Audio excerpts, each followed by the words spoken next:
Hello, everyone, and welcome back to the Virtual Eclipse Community Meetup. I'm your host, Stephanie Swart, and today I'm bringing you the second Photon webinar in our series. Eclipse Photon will be released on June 27th this year.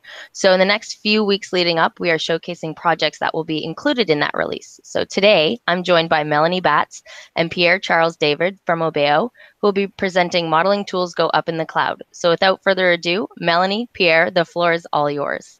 Okay, thank you. Thanks.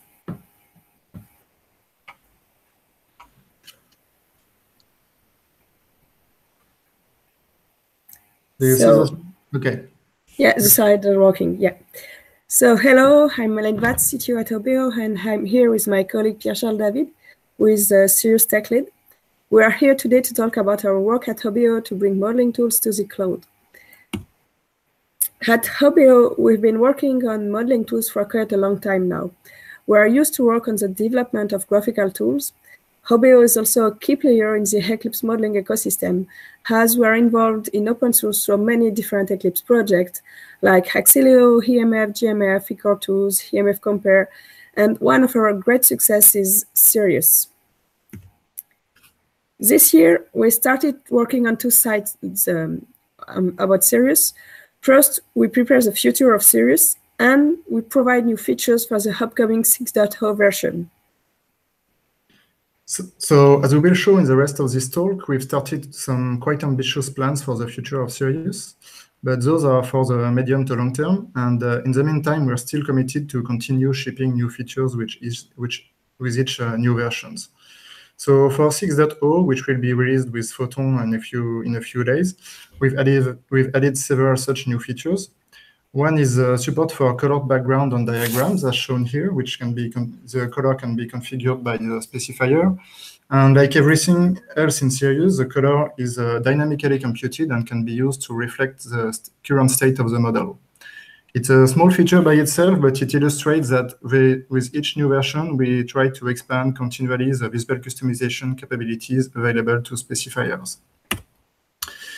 More interesting, perhaps, to end users is the addition of a new magic edge creation tool. On all diagrams will now benefit for free from a new smart edge creation tool illustrated on the animation here. This means that end users no longer have to hunt for a particular tool in the palette, which can become quite large and complex modelers.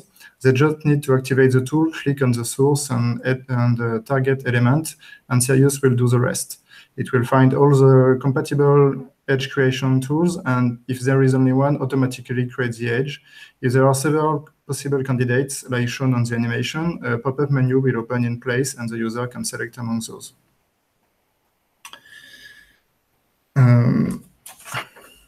Real-world modelers often need to call into Java code to perform complex operations on models or call into Sirius or Eclipse APIs.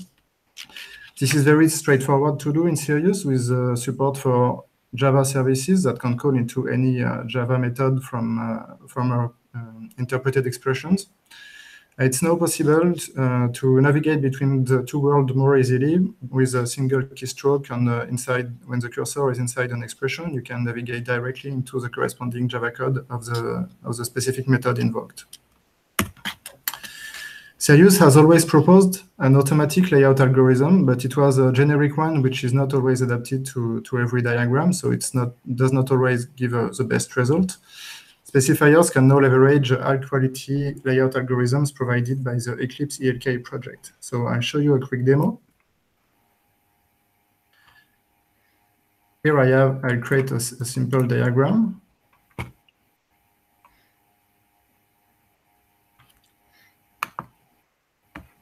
And initialize it with the initial content. Here we have the result of the standard layout algorithm. It's not too bad in this case, but we'll see if we can do better. So I open the definition of the modeler, and I will tweak it live. So here, on the diagram definition, we now have a new element here, which can allow to select any of the algorithms available. For example, I choose a dot algorithm, save my change, and I can see the result live. When I use arrange-all action, I now get the result of this algorithm. I can also configure the algorithm using any of the capabilities it offers, which are available here. For example, I'll change the direction and change spacing factor. Once again, I can see the results live here. And when, as a specifier, I'm OK with the result, I can package the resulting definition, and it will be offered by default to all end users. So I said before that we started to work on the future of Sirius. We are working on retrieving feedbacks about what should be the future of modeling tools.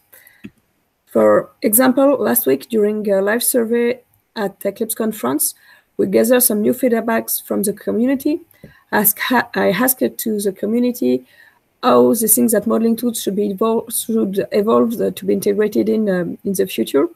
And they expressed that they think that the modeling tools should be integrated to web application. Then they should be still available on the classical Eclipse IDE. And we see that Theia and Che, which are cloud-based IDE, are also in the third place. Then I asked the community, what do you expect from modeling in the future?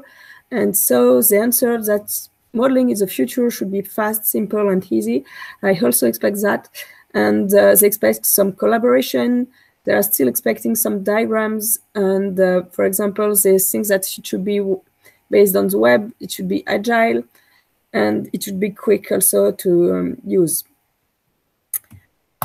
Last question I asked was, what kind of features do you expect from the modeling tools?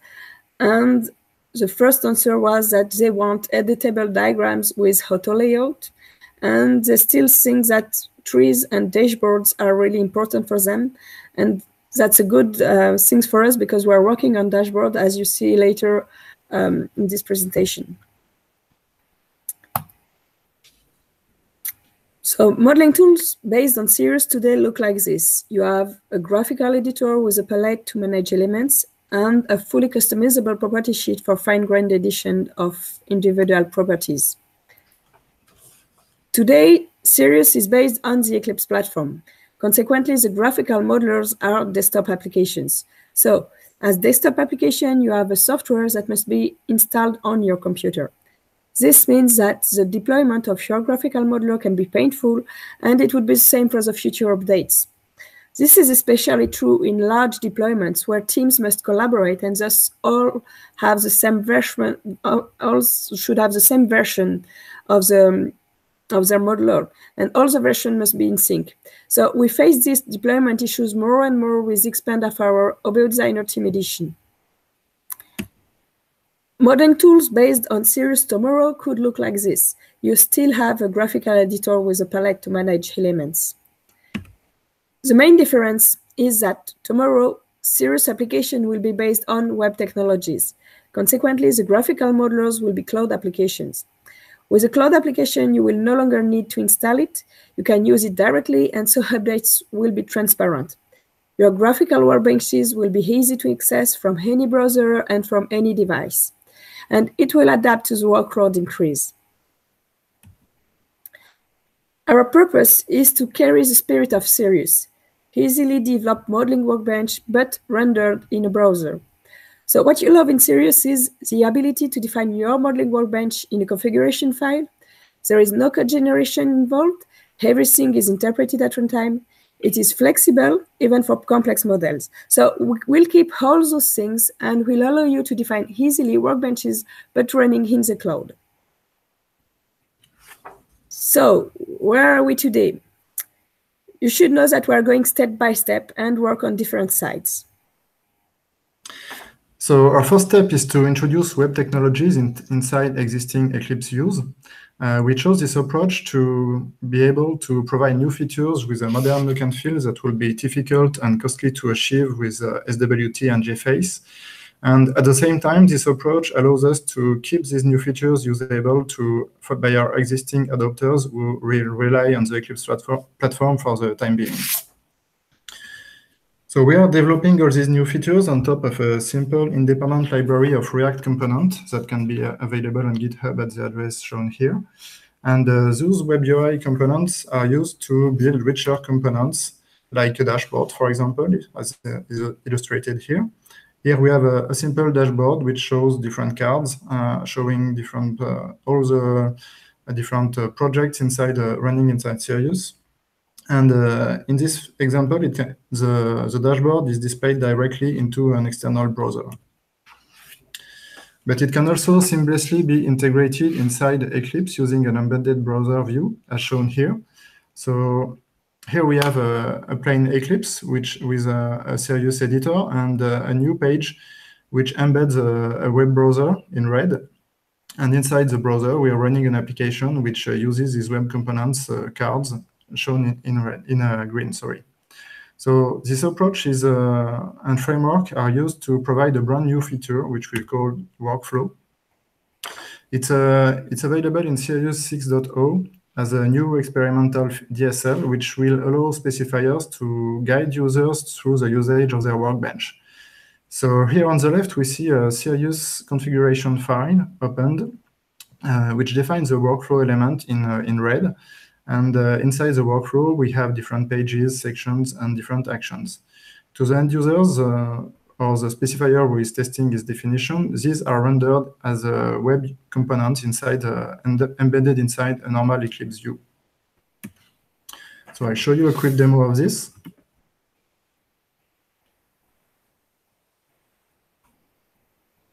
Here I have an UML project. I'll open the Sirius editor on it, and we now have a new page here called Workflow, which uses the new UI components to show the structure of some metadata about the current project. And here on the right, we have workflow actions organized into different pages and sections. And those are actually defined inside the Sirius definition file and interpreted at runtime. So I show you here. The capture, review, help pages are actually defined here. And inside the definition, we can use any of the classical ways of defining change operations in Sirius. For example, here we have an operation called to create a new package hierarchy diagram. And it's actually a simple call to an expression which calls back into Java. So here we can see the operation can integrate with the rest of Sirius and create a diagram. We can also do external actions. For example, I can have a link which will open an external browser so that the user can report any issue directly. Or I can also integrate with the normal Eclipse APIs and open contextual help. Anything that can be defined as a Sirius operation can be defined here inside the workflow. We're also working on making Sirius independent from the Eclipse platform. Here, the idea is to make Sirius code base more modular, isolating the core business concerns from the current Eclipse-based technology stack, the Eclipse UI, GMF, the workspace, and even the Eclipse runtime itself. We'll work on this progressively over several versions, making sure that Sirius always keep working even in the classical Eclipse-based context. The end goal is to get a set of core components that can be reused both in Eclipse and, more to the point, inside a web server exposing its services to any web client through a well-defined protocol. The new developments on the architecture of Sirius will be contributed as open source to the existing Sirius project. As it is the case today with our team edition, some extensions will remain proprietary. So today we have a first version of a Sirius running headlessly. Yeah. Here we have a Sirius server running, and we connect to a Sirius session from the browser. We have a simple dashboard which lists the existing projects available from the session. Here we have, in this example, one simple project, so we select it. It opens a new page detailing the semantic resources and the representations available. On the right side, we have a workflow section that defines default actions available, as for example, creating an empty semantic resource. And for example, another one which creates some model elements. And then we can create a new diagram also. And you see that it is possible then to open this existing diagram from the representation sections. And here we created a dedicated tool, which is easy to access and which is running out of any IDE.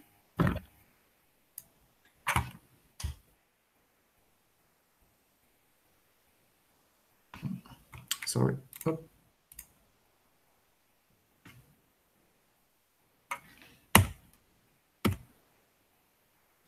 So to bring those technologies further to the web, we were convinced from day one that we needed a standard communication protocol. Today, our modeling tools rely on Eclipse-based technologies, so everything is running in process, as shown on the left here, and all parts can communicate easily as using plain Java calls. As mentioned earlier, we want to move toward a client-server architecture, as shown on the right, to make this work on the cloud. Sirius will be split into different pieces to provide services to clients rendering the modeling tool inside the browser. So on the server side, we have Sirius Core and Sirius Server, which knows about the structure of the session, and it communicates with the browser, which actually displays the elements on the client. In the last few months, an impressive community effort has been done around the language server protocol to ease the integration of text-based languages into editors and IDEs. We found that approach inspiring, and that's why we decided to try to federate people working on a graphical server protocol. So the purpose of the graphical server protocol is to lower the cost of integrating a graphical tool with a front-end platform. It's an open source project available on the GitHub at the address shown here, and it's based on the work done by the Typework guys on Sproti. It defines a communication protocol between, on the server side, a modeling server, which knows about the structure of the diagram, its layouts, styling, which tools are available and what they do, and on the client side, rendering technologies, for example, a web browser. This project focuses on the specification of the protocol, and by itself, it does not aim to provide any implementation. We at Obeo will provide an implementation based on Eclipse Sirius, but everyone is welcome to participate in the definition of the protocol and to contribute to the Sirius and Sproti implementation. The purpose is really to find some synergies and to federate the efforts around graphical modeling tools in the web in order to all go in the same direction. Thanks to this, we finally reached one of our first touchdown by rendering Sirius diagrams in the browser. On this video, you will see that just by updating the Sirius configuration, you can see in the browser how the elements are rendered, and you can work on the look and feel of your modeler iteratively, as you are used to do with Sirius usually. Here at the beginning, all the edges and labels are black, and I update the Sirius configuration to set the main labels and the edges in blue. And immediately when the configuration is saved, you see that the colors change in the browser. So you should remember that the first diagram components would be contributed this fall to Sirius. So stay tuned. Be sure to follow our blog in order to be sure that you know when it would be available.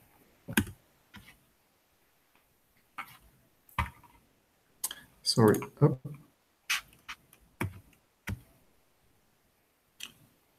Sorry about that. That's okay. Okay, so this prototype is based on Sproti, and we chose Sproti because it is a simple JavaScript graphical library which is not yet mature, but we know that it will be possible for us to contribute to it and make it evolve according to the Sirius needs.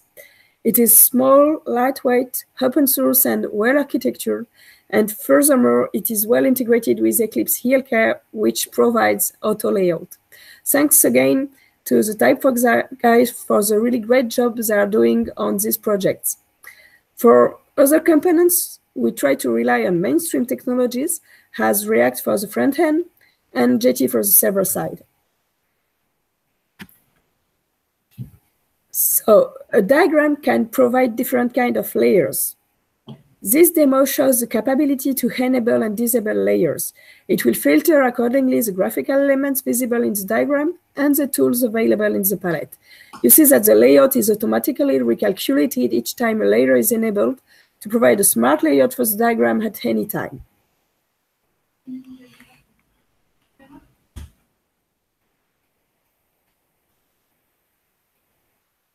I'm sorry. It doesn't like going back into the next slide. Yeah, no problem.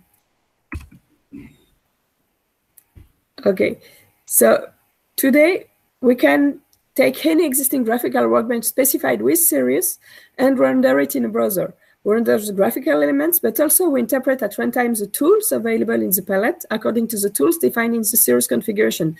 And as we can see here, it is possible to create new data model elements thanks to those tools from the palette. So we are now able to run first prototypes of Sirius as a classical web application. We have also started exploring how to integrate it with full-blown cloud IDEs. Theia is a new desktop IDE developed by Typefox, and we integrate a web-based Sirius prototype with it. So here I show you how it works. Here we have, sorry, not this one, here. We have a Theia running with a normal workspace. It's empty in this case. But we have added a new view called Sirius, which allows us to see what modeling projects are available running on the server. Here we see the same that we created before. And we can, here inside Theia, open the diagram. We can also show the palette, create new elements, enable, disable layers, etc. So it's the same diagram, the same Sirius diagram, but this time integrated into the Theia IDE.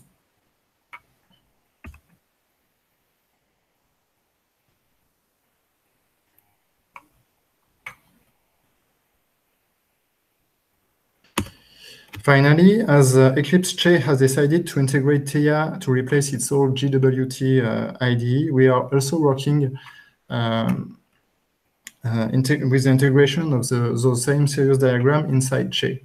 So here is how it looks like. Here we have a Che running, in which we provision a Theia Sirius workspace. So it launching the provisioning and launching the container in the background automatically for the user. You just, as an end user, you just have to click on the link.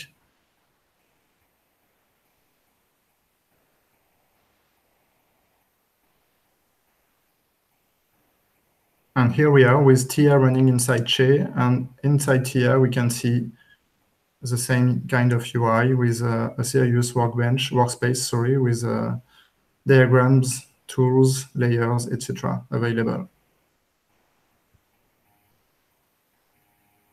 And edition works as in the earlier demos.